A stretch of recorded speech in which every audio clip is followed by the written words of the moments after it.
Hey everybody, Talkie Walkie, Lincoln Center. I'm here with Mario the Magician, Mario the Magic Maker. He has an off-Broadway show right now that is crushing it at the Soho Playhouse. My wife and I saw it. It's a magic show for kids, but families, adults love it too. It's so good. So happy that you're able to do a podcast because you're like on this crazy run right now in New York. Amazing. Oh no, it's been awesome. So man. good. And it's the best time of year to be in New York. Oh, it's like the best truly time. is. These 2 months, Truly November, is. December. So it's been real exciting that we got to fit a slot in New York City and rock. Well, I'm so happy that I got to see the show. Yeah. Because like I heard about the show. I can't remember who told me about your show. I had heard that you were coming. Yeah. Because I hang out with a lot of magicians. Yeah. And I don't know who it was. Maybe Eric Diddleman or Alex Boyce. Yeah. One of my guys was like, "You got to go see the show." Oh, that's awesome. And then I kept seeing all my friends would post on Instagram that they came to saw your show, and I was like, right. "Oh, I got to go see the show." It was so good. Oh, thanks, dude. So original. Yeah. And it's like controlled chaos. Totally controlled chaos. I always say like my show is just me dropping crap and picking it up. Yes. It's just And your energy is like contagious. Yeah. So fun. Thanks, man. Yeah, it's been a while. You know, it's basically 16 years of my life packed into this 55-minute, window. You know, like everything I freaking love about life, everything I love about magic, everything I love about New York. As you notice, like most of the people I talk about are my heroes from New York City. You know? So it's been really a fun thing to finally be on stage. Oh. Off-Broadway, right? Yes. And what I love, it's not just your life, it's your wife's life. Yes. And Bear and Gigi's life. Like you have it's a whole family thing. Oh, 100%. Which is so cool. Let's go this way. We're like, I think that's the most chaotic, insane part of everything is that we're a total family business. That's so cool. We spend 6 to 8 months of the year on the road, doing school assemblies and theaters, and so my daughter is 11, my son is 9, and they can reset like 80% of the show. That's incredible. But they also participate and perform, and what's cool is that we road school, so we're road school. I get it. Yeah, I get it. It's like the magic school bus. That's it, dude. Miss Frizzle coming to town, everybody. It was the only way we could do it, or else I'd be stuck in this hamster wheel, of just doing private events, and so we made a risk like 8 years ago, I think it paid off. I think what you're doing, I think more people need to be doing what you're doing, and just creating original routines and content. And so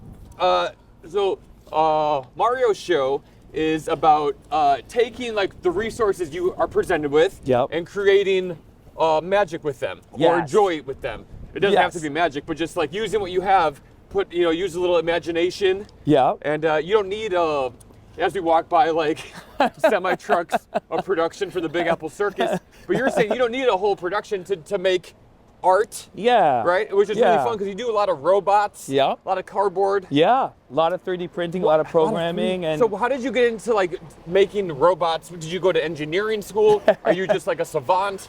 What like? I just like. Do you hire it out? No. Source it? When I first got into magic, there's a magician named Robert Houdin, who's famous for making automatons. What is that? So an automaton is like a mechanical machine that performs. So like you wind it up, Oh. And so he would create these. Like the monkey on the accordion? Kind of like the monkey on the accordion. Okay. So basically, think of it like an old-fashioned robot without electronics, but with gears, Okay. And so what's cool was that Robert Houdin would put like this thing on his table, wind it up, and it would do a magic trick while he's speaking. So the magic happens without you touching it. You understand? So That's that like crazy. really inspired me early on. Wow. And so I was really lucky in the early 2000s to get my hands on an Arduino, which is a little board that you can program motors to move. And it's accessibility, dude. Yeah. That's my whole show. Is like I don't want kids to see anything in my show that's like far-reaching for them. Right. So everything's made of cardboard. But it just seems programming robots to do like a routine with you. Yeah. It seems incredible. Like the timing, you have to work it out. Sensors, based on the audience reaction, you know. Oh, that's what it is? Some of it, you know. That's incredible. Like, I think knowing that like makes it even more impressive. There's sensors in the robots that sense crowd reaction and then do some. I mean, I do remember like they did something volume based, right? Like if you yell something. Yeah. And I tease that. And look, sometimes if I don't get that level, I have secret buttons, you know, that like bounce into loops of code and stuff. Yeah. But the truth is, it sounds all fancy, but it's not, because there's so much that you can learn with what we have and the libraries that are here, and with 3D printing. Like there's just so many maker spaces and community-based stuff that we should be accessing all the time. I agree. You know? Okay, but what happens, because you have these robots and they look very delicate. Yes. And they look like they're homemade. Yes, 100%. And like, do they break during shows? Do they not work? Do they malfunction? Do they like turn on you and just like have a, you know, like AI's taking over and they want to hurt you? They break all the time. Do they really? Yeah, but that's part of like my inflatables, like my giant inflatables that I have, the big giant. It's for like, magic show. It's magic show. I have like a 6-foot inflatable water bottle, right? Yeah. And like, and then I have this inflatable tomato can. But anyway, they're all made from Party City tablecloths. Yeah, you said that. I was like, and a kid could literally stick their fist through it and it would break, and I'd have to repair it for 2 hours. But that's why they look so beautiful, dude. Yeah, they look great. But because they're so fragile, you know? Okay, so say you're doing your routine with the ball. And the table and the thing and the cup. With the little lamp and the robot lamp. So what happens if that breaks? Like, what do you do? Well, like, the truth is, a key routine like that in my show, I have another robot lamp in my center console of my car. Oh, that makes me so I can happy. swing out and get. It's in your car? Well, yeah, long story. Okay. Yeah. All right. I have it as a backup, and so you do have a backup. Yeah, I mean that's the only routine I do have a backup for. But the rest. What's cool about 3D printing is I have a micro SD card and I have a 3D printer on deck, and I can, you know, in an afternoon, hopefully I can make some of those parts. Yeah. I love that. And you really do a great job of bringing the whole show together at the end, which is something that like, it kind of got me emotional like watching it. And I'm like a man dude, but like, you know. Well, you nailed it. I'm a man dude, right? Like I feel like our generation, as we get older, I'm trying to break something there, you know? Yeah. Communication is so important for kids. Agreed. You know? And like the more we hold stuff to ourselves and not communicate, the harder it is when we grow up. You know? And so like if I can be that person on stage for a minute to speak from my heart those last 3 minutes of the show to get people to understand that like doing what you love is not just some cliche statement. There's so much depth to that. You know? And that's kind of that's the mantra of the show. I love that. Like it's like a big show and tell, you know. Oh, totally. You know, and but also, so it's been fun trying to figure out my song all these years. You know, I look at it like a song or a dance. I know it sounds silly, but it does. You sound. In fact, we're gonna end it there. It's totally like this. You know, it's you know how it is with performing. You have your highs, your lows, your valleys, your bridges, your choruses. Oh yes. You know, and so that's what it is. Yeah. So what? Like I assume you were like, did you go to like magic camp? Did you go to did you get into magic really young? Or did you, or what did you like? No, dude. It came to your life later. Like, yeah, no. The truth is, I saw my first magic when I was 21 years old. Wow, so that's I've crazy. never been a real. Like I saw magic shows in the distance. You know, you weren't even like a nerdy kid then. Like you had friends, huh? I did a lot of stupid crap. You had friends, dude. That's awesome. I hitchhiked cross country at like 17. Wow. Like, and I just was stupid playing street performing a lot. And did you? So you did busking? Yeah, but with music. Oh, fun. But and like you know, it was. You play music. I used to like you know, but anyway, that gave me the kind of.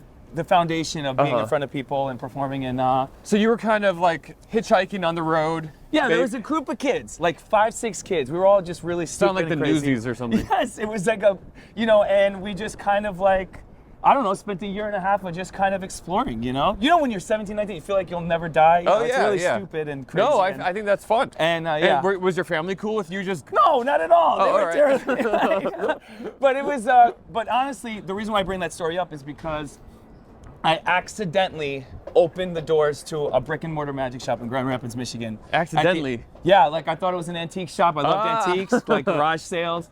I opened it up and there was a magic shop and I walked in there, I bought a couple of tricks And then the rest is history. I mean, I couldn't sleep at night because I loved magic so much. Like, I wanted to learn everything about it. Wow. And so I always look at that as a weird sacred time. Where it's that's like, what? Awesome. Yeah, so that's how so it started. Cool. That's how it started. Yeah, I love. Here, let's go down this way. But a nice, quiet little. Looks like a nice, cute street. Yeah, let's do it.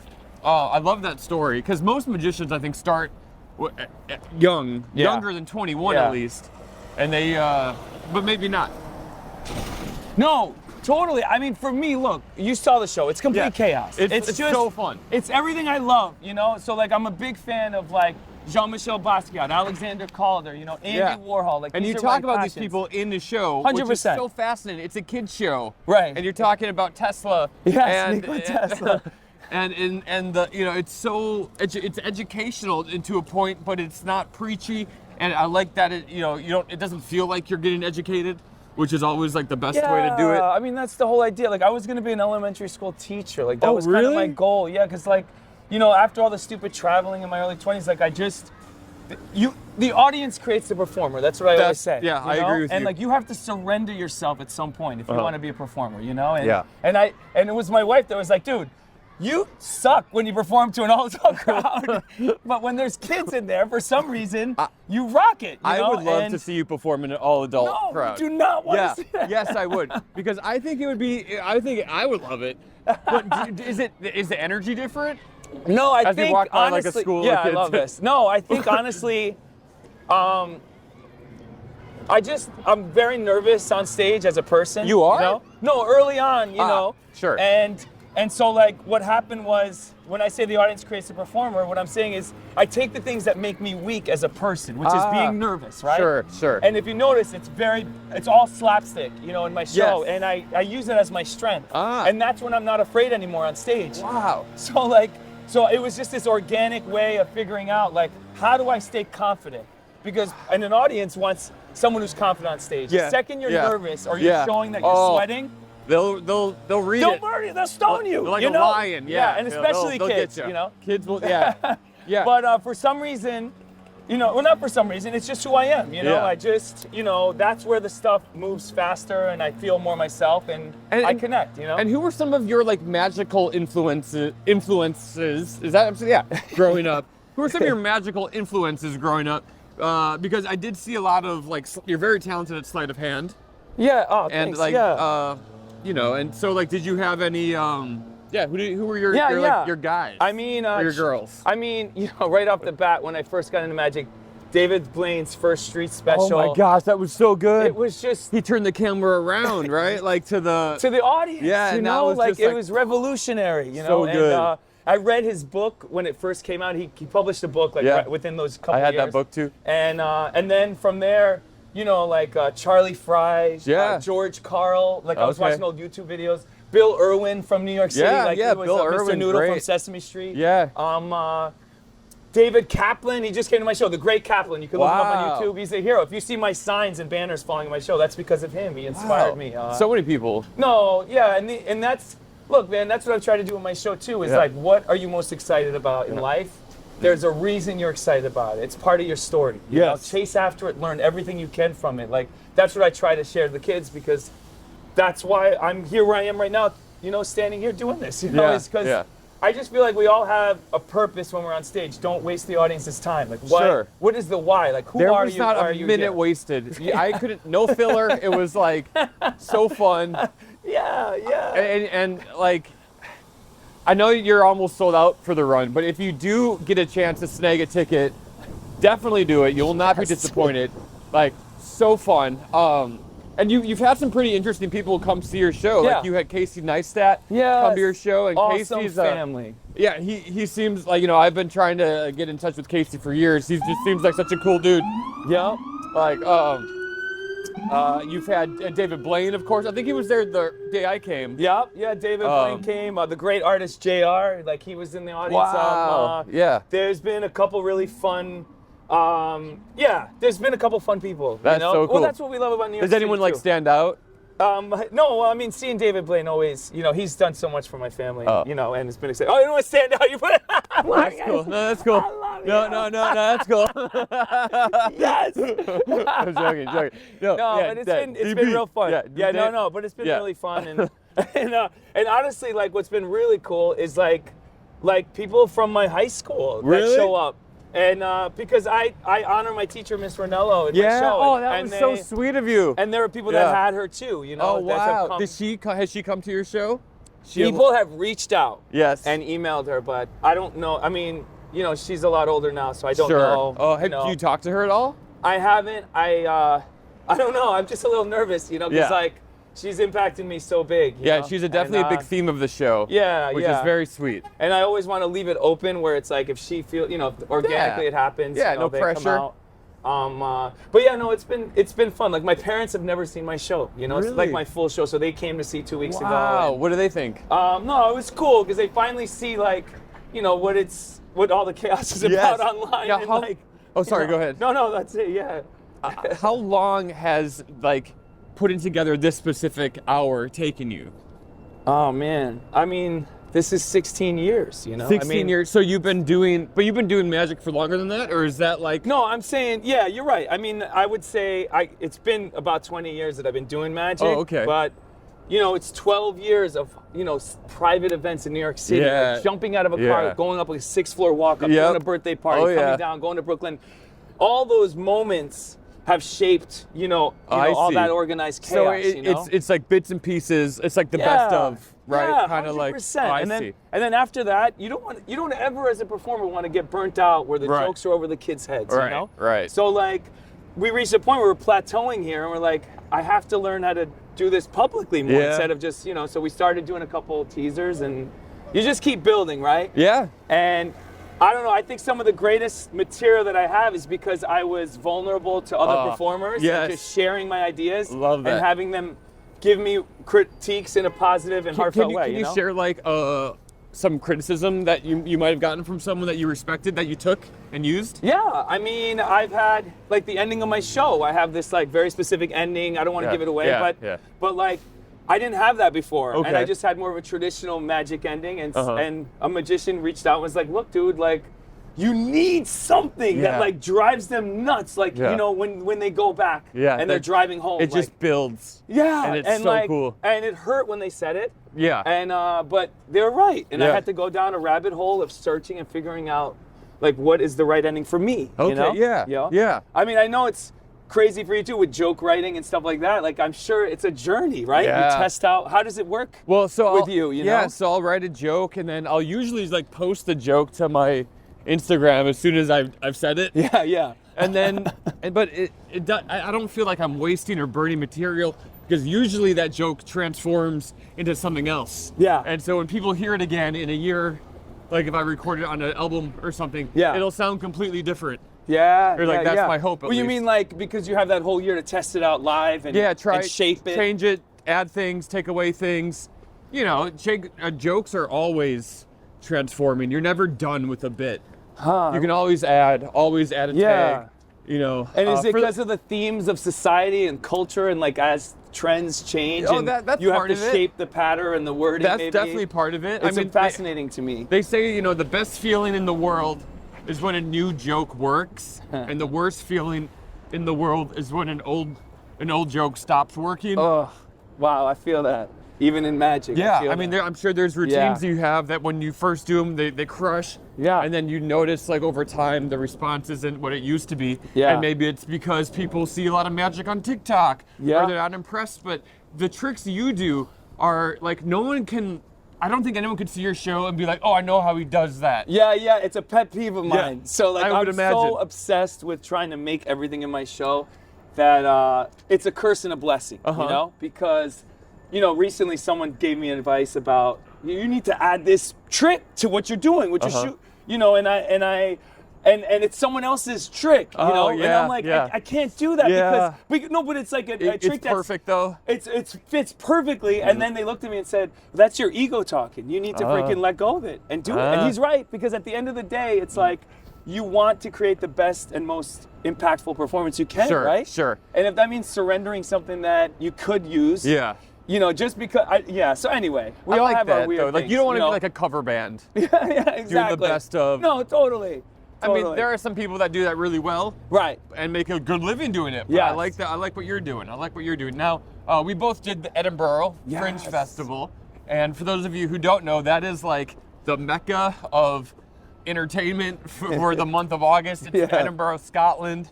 And there's, how many shows are there? Like thousands, literally. 3,400 shows on August. And I thought it meant like, individual, there's like actual individual shows, 3,500. And there's, I think the average audience size for a show is like 7 people. Yes, that's right. True. I heard that too. And so, you went 2022? No, right now, this past August. 2023, wow, months ago. Yeah. Welcome back. Thanks. How did it go? Was it this show that you're doing? Yes. Okay. Yeah, and it's actually helped our run a lot. I always say that like I had to go to Scotland in order to get my New York run because I live here and it's like no one cares. But then like you go there, you get some reviews and all of a sudden there's value, right? You did Scotland. It's so true. funny. It's but, so true. But it was hard, It's a show a day. It's 23 shows in 26 days. Yeah. And it's 410 seat theater. Oh, you took days off. I couldn't take any days off. Really? So you just I did punched 27 shows in a row. Holy cow. So like, so mine was like the earliest morning slot. It was like 10:55 a.m. So it was a good and bad thing. It was good because we had the rest of the day. But, it was work. But it taught me so much. Oh, yeah? I had 10 minutes to strike my material. And you saw my show. It's complete chaos. There's crap everywhere. And the kids went, and the Katie, the Katie wife. and Bear and Gigi. And so what was fun was watching them being overseas, and seeing their experience being in a different city. And, but how about you? Like, how was it for you? Did it change your life? Was it like something Okay, so the show I took was a one-man show called The Rise and Fall of Marcus Monroe, and it was about my life as a professional juggler. And so the show, it was very theatrical. There was like juggling in it, but it also had like a through line that was kind of funny. Nice. And I had like a writer and a director and a producer, and we had like really fun shows, got really good reviews, but there was no place for it to live other than the Fringe. Unfortunately. I got you. We kind of, we figured that out the hard way. Now, if I ever went back, I would do it a lot differently. But I had a great experience, and I got some great press.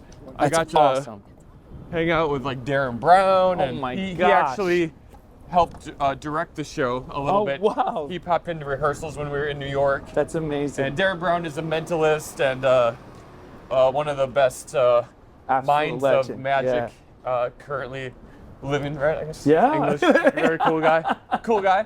Totally. I mean, that's amazing, dude, to have that kind of backbone and so direction for your show. Totally fun. Learned a lot.